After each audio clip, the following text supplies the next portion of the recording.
Good morning to all of you. Today, preceding our talks on these topics, I will take up environmental pollution. Now, I would like to start the topic of environmental science and environmental pollution. Environmental science. What is an environment? Our surroundings, which is called nature, which includes climate, air, water and land, presence of organisms and other existing species. Study the behavior of interaction of species with nature is called environmental science. Environmental is a broad prospect. The major component of environment includes four segments: air, water, soil, biosphere.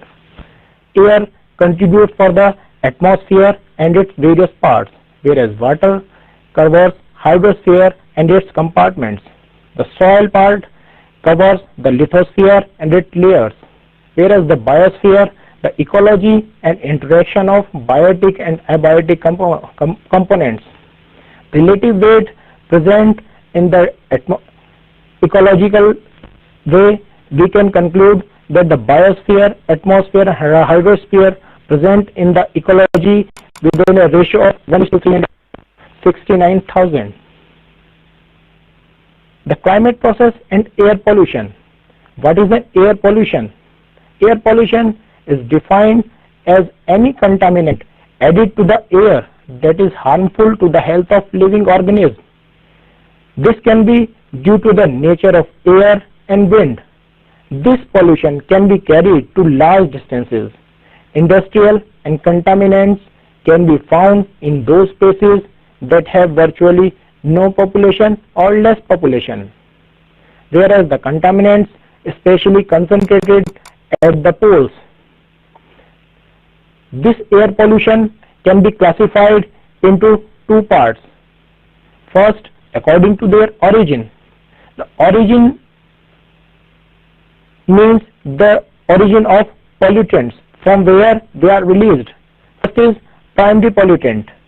It is released directly into the air, like carbon monoxide, nitrogen dioxide, sulfur dioxide and hydrocarbons, etc. Whereas the secondary pollutants, which form as a result of a chemical reaction in the air. For example, smog, which is formed from the smoke and the fog. It is formed due to the reaction of sunlight with nitrogen oxide. Next example is of acid rain. Acid rain forms due to the reaction of sulfur dioxide with water to form sulfuric acid. Next is ozone. Reaction of nitrogen oxide with volatile organic compounds forms ozone.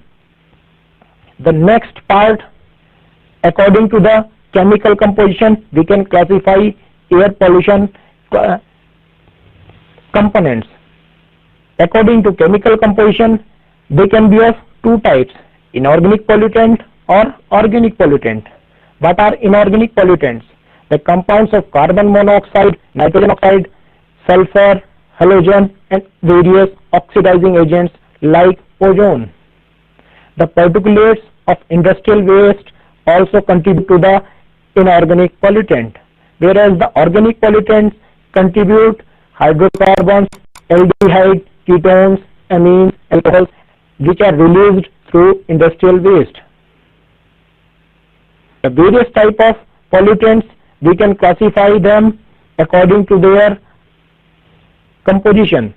First is inorganic pollutant, for example sulfur dioxide. It is a colorless gas that often associated with rotten egg smell. It forms sulfuric acid in clouds. It is the biggest source from coal burning in the power plants, whereas nitrogen oxides, it is a reddish brown gas. It reacts with water vapor to form nitric acid, whereas it can also form smoke with the reaction of sunlight. The biggest source of nitrogen oxide is automobile and car exhaust. The third type of inorganic pollutant is carbon monoxide. This gas is colorless, odorless and highly toxic. It can bind to hemoglobin in RBCs which can interfere the transport of oxygen through our blood. The biggest source is car exhaust. The fourth type are particulate matters, which includes dust, ash, soot, lint, smoke, pollen, spores, and all other suspended matters, cause the most visibility problems. The biggest source is paved road dust and the construction and also of industrial waste. Next is ozone pollutants. Molecule made up of 3 oxygen atoms forms the ozone gas. It is a pale blue gas, odor resembling chlorine bleach. It is a secondary pollutant. It cannot be released directly to the atmosphere. The next is lead that can enter the air as a particle or part of dust. The biggest source used to be exhaust from cars using lead gas. Now, question: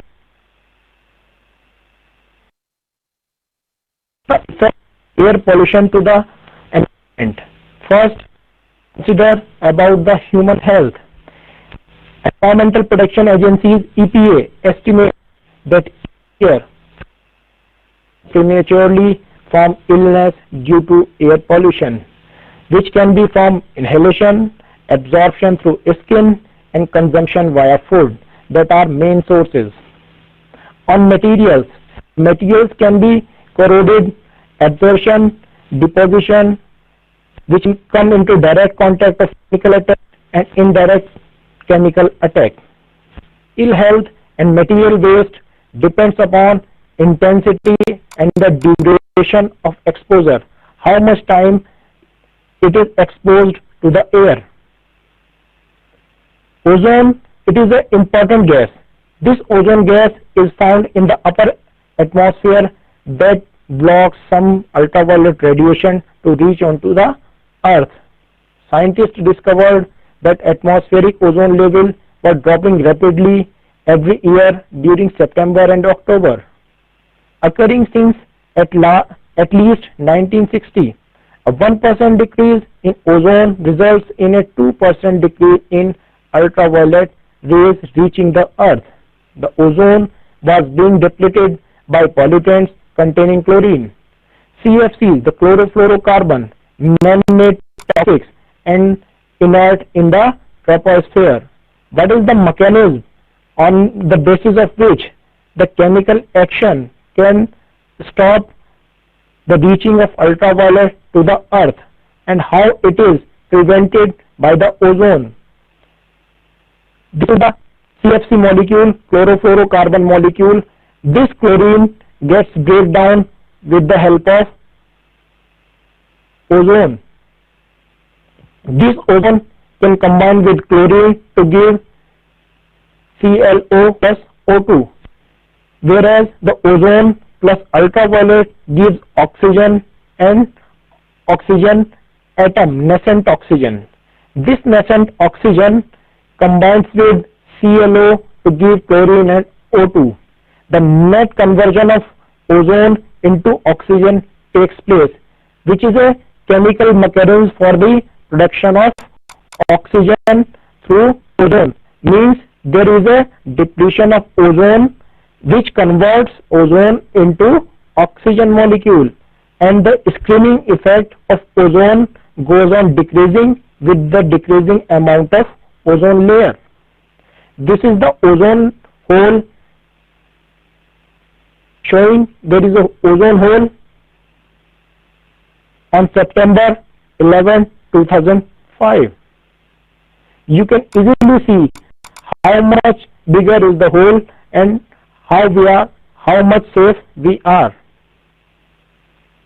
According to the needs of ozone, there is a Montreal Protocol stated that countries agree to phase out CFC, the chlorofluorocarbon used by the year 2000, and the CFC level in the atmosphere decreased and the ozone layer is beginning to recover. The main pollutant behind ozone depletion was chlorofluorocarbon, which is used in the form of coolants in refrigerators and aerosol used in sprayers. What is the harmful effect of ultraviolet rays that is reaching to Earth? It can cause sunburning and skin cancer, eye disease like cataracts, which can damage the immune system, which can reduce the phytoplankton, which can damage the DNA in various life forms. This has been as observed in Antarctic ice fish that lack pigments to shield them from the UV light. They have never needed them before. Possibly other things too that we don't know about at the moment. Now, water pollution. What is water pollution? Means any physical, biological or chemical change in water quality that adversely affects living organisms can be considered as a pollution. There are two types of sources. One is point source and other is non-point source. What is point source? The discharge pollution from specific locations like factories, industries, power plants and oil wells. Whereas the non-point source are agricultural fields, golf courses, which can regularly giving off the pollutants to the water to contaminate itself. What are heavy metal pollutants? There are some metals like mercury, lead, cadmium and nickel which are highly toxic to the human and nature also. They are highly persistent and tend to accumulate in food chains. The biggest sources are mercury released from incineration and coal burning power plants, mine drainage and leaching. These heavy pollutants directly enter in our food chain. The other inorganic pollutants are non-metallic salts. The biggest source is road salt used during winter. When the snow melts, the salt runs off into nearby rivers or lakes. The acids and bases which changes the pH of water, and aquatic organisms are sensitive to the pH change. These were the inorganic chemicals.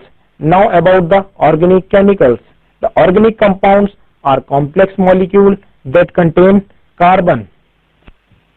Two most important sources of toxic organic chemicals in water are improper disposal of industrial and household wastes, runoff pesticides from private lawns and farms. The regular use of pesticides makes the organic chemicals broader. The PCBs are one of the biggest and most persistent example of organic chemical pollution, used for multiple electronic wiring, adhesive and lubrication applications. PCBs are mutagenic, endocrine disruptors and carcinogenic also. There are some sediment pollutions also. The sediment is rock and soil and rock particles that have entered into water due to soil erosion. What is soil erosion? The soil erosion is normally but can be accelerated by human activities, that is cutting of soil from the fields. The sediment is beneficial which can nourish plants found in floodplains but in a small amount, whereas it can be harmful to the aquatic life where it is greater than the needed amount, means where amount is larger than the required value. Thermal type pollution.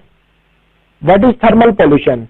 It is a dumping of water into river, lake or sea that is either much colder or much warmer than the normal one. The oxygen level in water can be increased or decreased due to the presence of temperature variation. Now groundwater contamination. Groundwater is highly susceptible to pollution due to its location underground. For example, the sources are leftover mining waste, radioactive waste, organic manure, unsealed municipal waste, sewage, electricity generator waste, oil waste, and gas waste. The polluted water can be filtered through various processes. One is reverse osmosis, in which pressurized water is sent through a selective membrane that can filter the water to give a safeguard. The distillation, in which the water is boiled off, steam is collected, and you can bottle the purest form of water. Ozonation. Ozonation is bubbled through water, which can kill the microorganism. This was the groundwater contamination and its purification. Oceans are also polluted through human activities. The two biggest ocean pollutants are oil and plastics. It is estimated that 6 million metric tons of plastic bottles, packaging material, and other litter tossed from ships into the ocean annually. Plastic bottles gradually break down into smaller pieces. They never fully decompose because they are synthetic and not found in nature. We have to protect our oceans. Now come to the fourth part of our environment, that is ecosystem. What is an ecosystem? How it works? Ecosystem means everything is connected with each other. The components of ecosystem are biotic factors, in which living and once living part of an ecosystem. For example, plants, animals, dead matter, waste. Abiotic factors also contribute to the ecosystem, which covers non-living parts of an ecosystem like water, rock, light, temperature, etc. How it is organized in an ecosystem? The organization of life and the environment contribute towards each other. There are various things that we have to discuss here. What is an organism?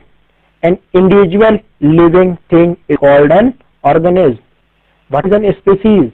A group of organisms able to breed and fertile offspring, that is called an species.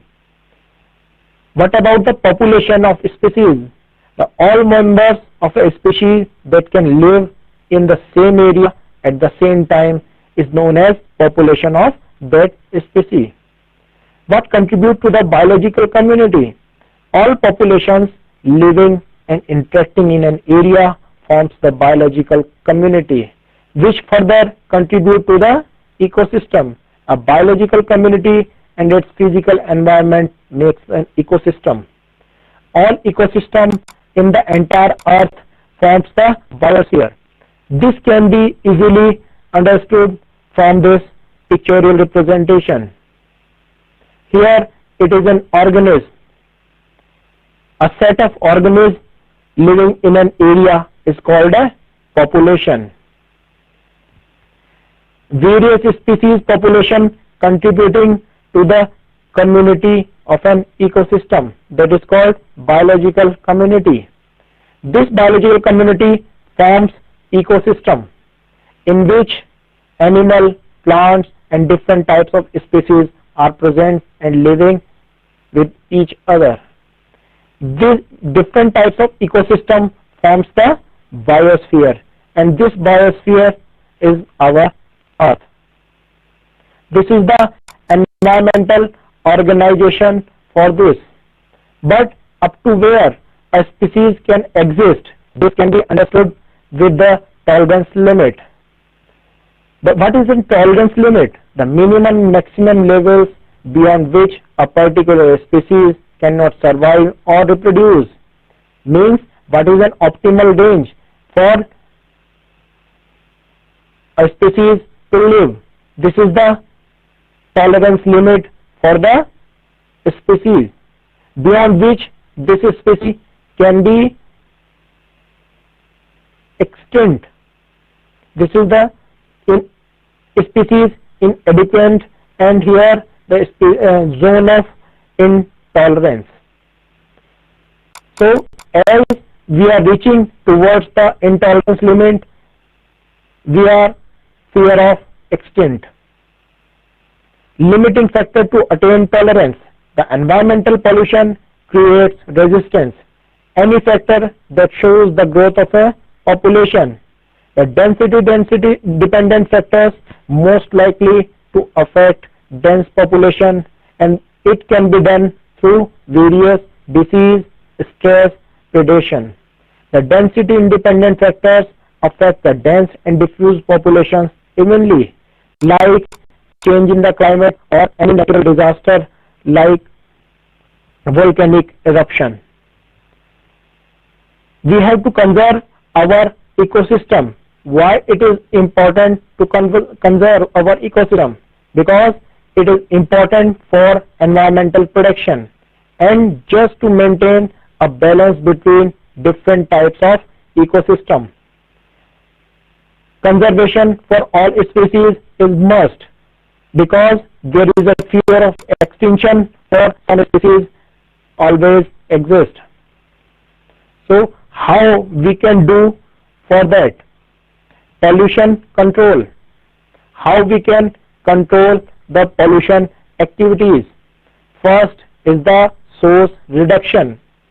It is the cheapest and most effectively way to deal pollution is avoid producing it or releasing it into the environment. So the first is to check out our source reduction. Most effectively we can check it out from their source from where pollution is generating. And the second, each one of us should take the moral responsibility to protect our environment for our future generation. If we are not taking this responsibility seriously, we are destroying our earth for our future generation, and we are giving them a diffused earth. Thank you very much.